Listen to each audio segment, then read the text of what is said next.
প্রিয় শিক্ষার্থী ভাইরা, আজকে আমি একটি বিষয় জাভাস্ক্রিপ্টের ভেরিয়েবলের আরও একটি বিষয় নিয়ে আলোচনা করব, আর সেটা আমি দেখব আমার স্ক্রিনে। তো চলুন আমি একটি ভেরিয়েবল ডিক্লেয়ার করি। এখানে একটি ভেরিয়েবলের নেম দিতে হবে অবশ্য। আমি এখানে নেম দিয়ে দিচ্ছি, মনে করুন আমি এখানে দিচ্ছি প্রোগ্রামার।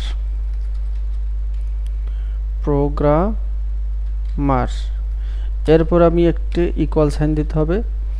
ইকুয়াল সাইনের ভিতরে আমার ভেরিয়েবলের যে ভ্যালু সেটা দিতে হবে। যেমন আমি লিখতে পারি I will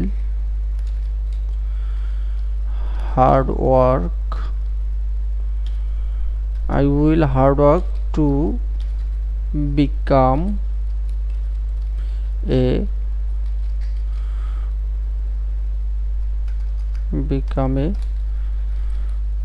প্রোগ্রামার। আমি এরকম একটি ভেরিয়েবল নিয়ে নিলাম। আমি জানি এটা স্ট্রিং, তো এটাকে যদি আমি আউটপুট হিসেবে দেখতে চাই, তো আমরা জানি এখানে কনসোল দিয়ে আউটপুট দেখব আমরা। console.log ফাংশন, এর ভিতরে আমার ভেরিয়েবলের নেমটা দিয়ে দিলে হবে। যেমন এখানে আছে প্রোগ্রামার, আমি এখানে দিয়ে দিলাম প্রোগ্রামার।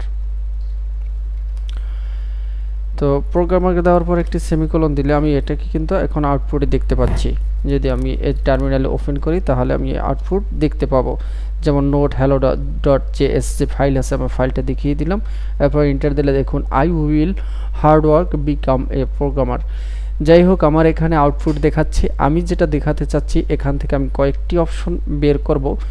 যেমন আমি চাচ্ছি এই যে একটা কন্টেন্ট আছে স্ট্রিং, এটা সম্পূর্ণটা বড় হাতের হবে এবং সম্পূর্ণটা ছোট হাতের হবে। সেটা কিভাবে করব? সেটা করার জন্য আমি console.log এর ভিতরে যে প্রোগ্রামার আছে, এরপর একটি ডট দেব। ডট ইউজ করে আমি এখানে বলবো টু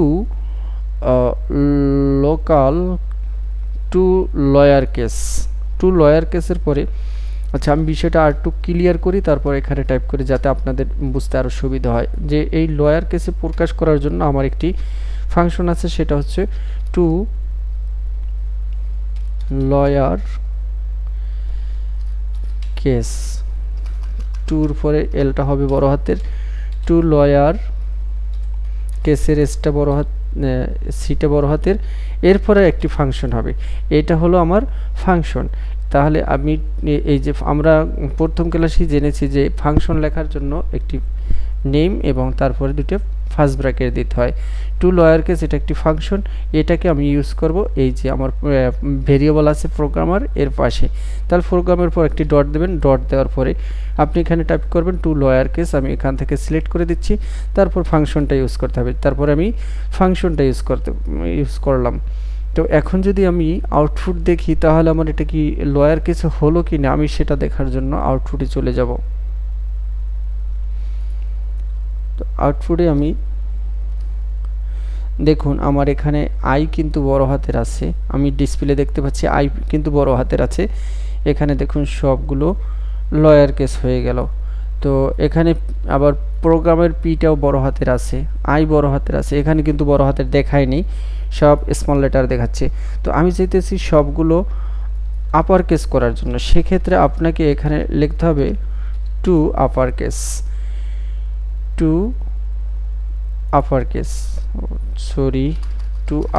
হবে টু আপারকেস। এরপরে ফাংশনটা দেওয়ার পরে আমি যদি এখানে আউটপুট দেখি, তাহলে দেখুন আমার সবগুলো কিন্তু এই যে সবগুলো আমাকে বড় হাতের অক্ষরে দেখাচ্ছে। তো আপারকেস lowerCase কিভাবে করতে হয় সে বিষয়টা আমরা এখান থেকে শিখে নিলাম। এরপর আমি আরও কিছু অপশন দেখব। যেমন আমি এখানে একটু হিজিবিজি হয়ে গেছে, এটাকে একটু ফ্রেশ করে নিই। আমি এখানে ক্লিয়ারও করতে পারি, অথবা টার্মিনাল ডিলিট করে দিয়ে নতুন টার্মিনাল ওপেন করে নিলাম। নতুন টার্মিনাল ওপেন করে নেওয়ার পরে আমি চাইতেছি যে এখানে আপারকেস lowerCase আমার দেখা। এখন দেখব আমি এখানে যে এই যে I will hard work, এখানে যে একটি স্ট্রিং আছে তার ভিতরে এখানে আমার ওয়ার্ক শব্দটা কত নম্বর পজিশন আছে সেটাকে দেখার জন্য আমরা এখানে লিখব প্রথমে console.log এর ভিতরে ভেরিয়েবলের নেম, তারপর ডট দিয়ে লিখবেন ইন্ডেক্স অফ। এই যে ইন্ডেক্স অফ, এটার পরে একটি ফাংশন হবে, এটা ডাবল ফার্স্ট ব্র্যাকেট হবে, ফার্স্ট ব্র্যাকেটের ভিতরে ইন্ডেক্স অফ, আমি যেহেতু আমার এটা স্ট্রিংয়ে টাইপ করা, অর্থাৎ এই যে ওয়ার্ক শব্দটা হচ্ছে আমার স্ট্রিংয়ে, এই জন্য একটি কোটেশন দিতে হবে।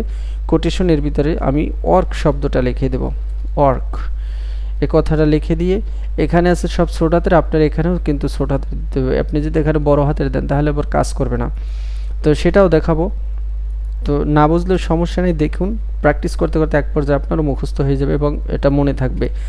দেখুন এটা 12তম পজিশন আছে, ইন্ডেক্স নাম্বার শুরু হয় 0 থেকে। আমরা জানি কম্পিউটার ইন্ডেক্স নাম্বার কাউন্ট করে 0 থেকে, তো 0-র পরে 1, আই হচ্ছে 0 নম্বর পজিশনে।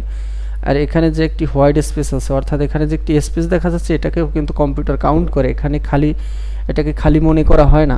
যেমন আমি যদি এখানে ওয়ার্ক 12তম পজিশনে আছে কিনা, 12তম পজিশন থেকে ওয়ার্ক শব্দ শুরু হয়েছে কিনা আপনি যদি কাউন্ট করেন, তাহলে আপনি আই হচ্ছে আপনার 0তম পজিশনে, তাহলে কোনো 0, 1, এখানে যে স্পেস আছে এটা হলো 1, 2, 3, 4, 5, 6, 7, 8, 9, 10, 11। এখন দেখুন 11 পর্যন্ত আপনি আসছেন। এখন ডব্লু ওয়ার্কের ডব্লু শুরু হয়েছে 12 পজিশন থেকে, সেই 12 পজিশন এখানে দেখাচ্ছে। তো আমি কিন্তু ওয়ার্ক লিখছি ছোট হাতের অক্ষরে, এখন যদি আমি ওয়ার্কের এই ডব্লুটা বড় হাতের করে দিই, তাহলে আমার কি পরিবর্তন আসে দেখুন। এখানে উপরে করে দিলাম বড় হাতের, নিচে টাইপ করলাম ছোট হাতের। এখন যদি আমি এখানে আউটপুট দেখি, তাহলে আমাকে দেখাচ্ছে -1, এতক্ষণ দেখাইলো -12 পজিশন, এখন দেখাচ্ছে -1। -1 মানে হচ্ছে 0 থেকে তার উপরে যত সংখ্যা পাবে, 0 থেকে যত উপরে পাবে সেটাকে পাওয়া গেলে, তার সংখ্যা পাওয়া গেলে দেখিয়ে দিবে। কিন্তু 0-এর নিচে চলে যদি যায়, 0-এর চাইতে ছোট কি, 0-এর চেয়ে ছোট হলে -1, আর -1 যখন আপনাকে আউটপুট দেবে তখন আপনাকে বুঝতে হবে এই ওয়ার্ড এখানে পাওয়া যায়নি, অর্থাৎ ওয়ার্ক পাওয়া গেছে কিন্তু সেটা বড় হাতের, এখানে আছে আপনি টাইপ করছেন ছোট হাতের, এটা পাওয়া যায়নি, এই জন্য -1 দেখাচ্ছে। তা আমরা ইন্ডেক্স নাম্বারটাও শিখে ফেললাম, ইন্ডেক্স নাম্বার দেখে ফেললাম এবং এটাকে ছোট হাতের বড় হাতের কীভাবে করতে হয় সেটাও দেখলাম। আমি যদি চাই এটাকে একটু সেপারেট করে দিতে, অর্থাৎ যত জায়গায় আই আছে আইকে বাদ দিয়ে বাকিগুলোকে সেপারেট করে দিতে, তো সেক্ষেত্রে আপনি এখানে একটি টাইপ করতে পারেন ইন্ডেক্স নাম্বার, এটা আপনার আর দরকার নেই, এই ফাংশনটা আপনি যতগুলো ফাংশন দেখায় আপনি একটা একটা শিখে রাখেন। এরপর আপনি এখানে টাইপ করবেন স্প্লাইট, এই যে নিচে দেখুন স্প্লাইট আছে, এরপর একটি ফাংশন। স্প্লাইট ফাংশনের ভিতরে আপনাকে অবশ্যই স্ট্রিংয়ের জন্য এখানে একটা কোটেশন দিতে হবে, এবং আমি কাকে আলাদা করতে চাচ্ছি, এখান থেকে যতগুলো উইল আছে আমি এগুলোকে আলাদা করতে চাচ্ছি। তো স্ট্রিংয়ের ভিতরে আমি লিখে দিলাম উইল, উইল কথাটা লিখে দেওয়ার পরে সেভ করে আমি যদি এখানে টার্মিনালে ওপেন করি, দেখুন উইল বাদে যতগুলো ওয়ার্ড আছে সবগুলোকে এখানে আউটপুট হিসাবে দেখাচ্ছে, অর্থাৎ স্প্লাইট করে দিছে, এটাকে উইলকে এখান থেকে কেটে দিছে, বাদ দিয়ে দিছে। তো আপনি যদি চান যে না আমি উইল সেপারেট করব না, শুধু একটি এই যে ফাঁকা স্পেস, অর্থাৎ এখানে একটু ফাঁকা স্পেস দেখুন কোটেশন দিয়ে দিলেন, অর্থাৎ এই কোটেশন দিয়ে দাও, তাহলে প্রত্যেকটা ওয়ার্ডের পরে আপনার এই কোটেশন দিয়ে দেবে। দেখুন আমি যদি এখানে শুধু ফাঁকাটা দিই, তাহলে প্রত্যেকটা লেটারের পরে আপনার এই কোটেশনটা বসিয়ে দিল। আপনি যদি এখানে একটি স্পেস দেন, তাহলে প্রত্যেকটা ওয়ার্ডের পরে, এখন কিন্তু একটা স্পেস দিছি, প্রথম ছিল দুটি কোটেশন, এখন দিলাম একটা স্পেস। আপনি যদি স্পেস দিয়ে এখানে আউটপুট দেখেন তাহলে কি দেখুন একই রেজাল্ট আসে, একই রেজাল্ট না, প্রথমটা যখন আমি শুধু একটা কোটেশন দিয়েছিলাম তখন প্রত্যেকটা লেটারের পরে কোটেশন দিয়ে দিল, যখন আমি স্পেস দিয়ে দিলাম প্রত্যেকটা ওয়ার্ডের পরে এই যে কোটেশনটা বসিয়ে দিল প্রত্যেকটা ওয়ার্ডে, যেমন আই একটা ওয়ার্ড, উইল একটা, hard work, to become a programmer, প্রত্যেকটার জন্য এখানে ডাবল কোটেশন দিয়ে আউটপুট দেখালো। তো এই বিষয়টা আমরা শিখে নিলাম। এরপরে আমরা আরও কিছু ভেরিয়েবলের ইন্টিজার টাইপের ভিতরে ইন্টিজার এবং ফ্লোট সম্পর্কে আরও কিছু দেখব এই ভিডিওর ভিতরেই। তো চলুন আমরা এখানে শুরু করি।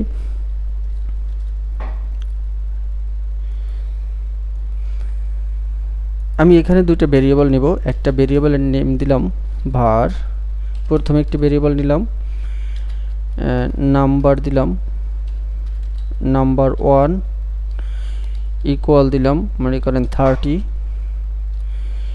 এরপরে এটা দিলাম ইন্টিজার টাইপের, আমরা ইন্টিজার শিখেছি গত ক্লাসে। তারপর আমি আরেকটি ভেরিয়েবল নিলাম, এটার জন্য দিলাম নাম্বার 2, নাম্বার 2কে দিলাম কত মনে করুন 30.5, তাহলে একটি নিলাম ইন্টিজার, একটি নিলাম ফ্লোট। তো এই দুইটাকে যদি আমি আউটপুট হিসেবে দেখতে চাই তাহলে আমাকে এখানে কনসোল লগের ভিতরে আমি বলে দিতে পারি console.log ফাংশন, এর ভিতরে আমি ভেরিয়েবল দুইটা যোগ করে দিতে পারি, যেমন নাম্বার 1 প্লাস নাম্বার 2, এই দুইটাকে যদি আমি এখানে যোগ করে দিই তাহলে কিন্তু আমি আউটপুট পাবো 60.5। তো দেখুন আমি আউটপুটটা দেখে আসি, এখান থেকে 60.5 দেখাচ্ছে। আমি এটাকে একটু ক্লিয়ার করে নিচ্ছি। এখানে তাহলে আমি আউটপুট হিসেবে কি পাচ্ছি দেখুন, ক্লিয়ার করে নিলাম কিভাবে। আমরা ক্লিয়ার লিখে এন্টার প্রেস করলে এখানে যা টার্মিনালে যা থাকবে সব ডিলিট হয়ে যাবে। আমি একটু উপরে তুলে দিই, উপরে যেহেতু জায়গা আছে। এখানে টার্মিনালে আপনি টাইপ করবেন note hello dot JS, enter. তাহলে দেখুন 60.5 আমার এখানে আউটপুট দেখাচ্ছে। এই আউটপুট আমি একটা ইন্টিজার এবং একটা স্ট্রিংকে যদি আউটপুট হিসেবে দেখি তাহলে আমাকে কি দেখায় সেটা দেখব। তো আমার এখানে নাম্বার 1 এটা আছে ইন্টিজার, আমি যখন এটাকে একটা কোটেশনের ভিতরে রাখবো, আমি জানি কোটেশনের ভিতরে রাখলে সেটা স্ট্রিং হিসেবে দেখায়, নাম্বারকে রাখলেও দেখাবে, লেটারকে রাখলেও দেখাবে। কোটেশনের ভিতরে থাকলে সেটা স্ট্রিং হয়ে যায়। এখন একটা স্ট্রিং একটি নাম্বার যদি আমি যোগ করি তাহলে কিন্তু আমাকে কোনো রেজাল্ট দিবে না, অর্থাৎ এই স্ট্রিংয়ের পাশে এই নাম্বারটা বসিয়ে দিবে। দেখুন আমি যদি এখানে লিখি নোট হ্যালো ডট জেএস তাহলে আমাকে দেখালো কি 30.5, দুইটাকে পাশাপাশি রেখে দিল, কোনো যোগ করেনি। অর্থাৎ স্ট্রিং প্রথমটা যদি স্ট্রিং হয় পরেরটা যদি নাম্বার হয়, কখনো স্ট্রিংয়ের সাথে কখনো নাম্বার যোগ হয় না, সেটাকে পাশাপাশি রেখে দেয়। অথবা দ্বিতীয়টা যদি স্ট্রিং হয় প্রথমটা যদি নাম্বার হয়, একই রেজাল্ট আসবে। তো আমরা এই সমস্যাটা সমাধানের করার জন্য আমি আরেকটি এখানে কাজ করব, সেটা হলো আমি মনে করুন নাম্বার 1 এইটা আছে আমার একটা স্ট্রিং, আমি স্ট্রিংকে যদি ইন্টিজারে কনভার্ট করতে চাই সেক্ষেত্রে আমাকে এখানে লিখতে হবে, প্রথমে লিখব ভেরিয়েবলের নেম। ভেরিয়েবলের নেম কি ছিল? Number 1, number 1। এরপরে আমি কি করব, এখানে নাম্বার 1 ইকুয়াল, এরপর আমি এখানে লিখব পার্টস। কি করব, পার্টস দুইটা হয়, পার্টস হয় ইন্টিজার আর পার্টস হয় ফ্লোট। তো আমরা পার্টস ইন্টিজার করব, এটাকে পূর্ণ সংখ্যা যেহেতু 30 একটি পূর্ণ সংখ্যা, তো নাম্বার 1 ইকুয়াল পার্টস ইন্টিজার, এরপর একটি ফাংশন দিবেন। এই ফাংশনের ভিতরে বলে দিবেন নাম্বার 1কে তুমি কি করো, নাম্বার 1কে তুমি এটাকে কনভার্ট করো ইন্টিজারে, পার্টস দিয়ে বোঝায় কনভার্ট করা ইন্টিজারে, পার্টস ইন্ট মানে এটাকে তুমি ইন্টিজারে কনভার্ট করো। নাম্বার 1-এ যে ভ্যালু আছে এটা যদি স্ট্রিং থাকে অথবা অন্য কিছু থাকে সেটাকে তুমি ইন্টিজারে কনভার্ট করো, কনভার্ট করে তুমি আবার এই যে নাম্বার 1 এর ভিতরেই রেখে দাও। এরপর একটি সেমিকোলন দিন, সেমিকোলন দেওয়ার পরে আপনি এখানে সেমিকোলন দেওয়ার পর সেভ করুন। সেভ করে যদি আপনি আবার টার্মিনালে আপনার নোট হ্যালো ডট জেএস এটাকে যদি এন্টার করেন তাহলে আবার কিন্তু আমাদের আগের রেজাল্ট দেখাচ্ছে। একটু কনভার্ট করে নেওয়ার পরে আমার কিন্তু আগের রেজাল্ট আমি পেয়ে গেলাম। তো আপনি এখানে আমি আরেকটি জিনিস আপনাদেরকে দেখাবো, সেটা খুবই ইন্টারেস্টিং হবে, এটা দিয়ে আমি এই ভিডিওটা শেষ করব। তো চলুন আমরা শুরু করি। আমি দেখুন নাম্বার 1 এবং নাম্বার 2 এই দুইটা জিনিস ভিতরে ভিন্ন একটি রেজাল্ট রাখবো। যেমন এখানে রাখলাম 0.3 অথবা 2, আর এখানে স্ট্রিংটি আমি তুলে দিয়ে এখানে রাখলাম 0.1। 0.1 আর 0.2 যোগ করলে কত হয়? আপনারা স্বাভাবিকভাবেই ছোটোবেলায় যে অঙ্কগুলো করেছেন তার ভিতরে অবশ্যই জানেন। আমি টার্মিনালটা ক্লিয়ার করে নিলাম। এরপর দেখুন আপনি যদি 0.1 এবং 0.2 এই দুটোকে যোগ করুন, বলুন কত হয়? একটু বলুন, ভিডিওটা পজ করে আপনি এখানে বলুন। অবশ্যই আপনি রেজাল্ট দিবেন 0.3, কিন্তু এখানে কম্পিউটার কি রেজাল্ট দিচ্ছে সেটা আমাকে দেখতে হবে যে কম্পিউটার কি রেজাল্ট আসছে। আমি কিন্তু console.log এর ভিতরে নাম্বার 1 যে ভেরিয়েবল আছে এটাকে যোগ করলাম নাম্বার 2 এর সাথে, আর কোনো পরিবর্তন করিনি। তো দেখুন এখানে লিখলাম নোট hello.js, এবার এন্টার প্রেস করি। এখানে দেখুন 0.3 এর পরে 00000 এত 4, এইটা কেন আসলো? এটা ভেরি করে কম্পিউটারের মেমোরির উপরে, সে এটাকে কত মেমোরিতে রাখবে। তো আমি যদি এটাকে ফিক্সড করতে চাই এই প্রবলেমটাকে এখানে একটি কাজ করতে হবে, সেটা হলো আমি এই দুইটাকে আরেকটি ভেরিয়েবল নিব, যেই ভেরিয়েবলের নাম হবে টোটালের ভিতরে আমি রাখলাম নাম্বার 1 প্লাস নাম্বার 2 এবং নাম্বার 1 কে টোটালের ভিতরে রাখলাম। টোটাল আরেকটা ভেরিয়েবল নিলাম টোটাল নামে, টোটালের ভিতরে আমি নাম্বার 1 এবং নাম্বার 2 কে কনভার্ট করলাম। কনভার্ট করে এখন যদি আমি এখানে প্রিন্ট করি যে নাম্বার 1, আমি এখানে টোটাল নামে একটি ভেরিয়েবল নিব। এখানে যে আমি টোটাল আছে টোটালের পূর্বে একটি ভেরিয়েবল দিব, অর্থাৎ টোটাল নামে আরেকটি ভেরিয়েবল নিলাম, তার ভিতরে কিন্তু নাম্বার 1 এবং নাম্বার 2 কে আমি যোগ করে দিলাম।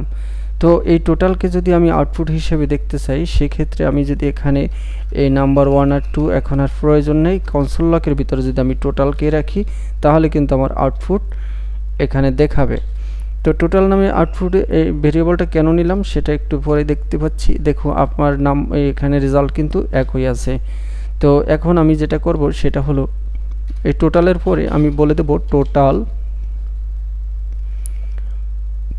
টোটালের পরে আমি দেব ডট টু ফিক্সড, এই যে অপশনটা আছে টু ফিক্সড, এরপর একটি ফাংশন, এর ভিতরে আমি বলে দেব কত নম্বর পর্যন্ত দেখাতে চাই। আমি যদি 5 ঘর পর্যন্ত দেখাতে চাই, অর্থাৎ টোটাল ভেরিয়েবলে যে নাম্বারটা থাকবে সেটা যদি আমি দশমিকের পরে 5 সংখ্যা পর্যন্ত দেখাতে চাই তাহলে 5 লিখে দেব।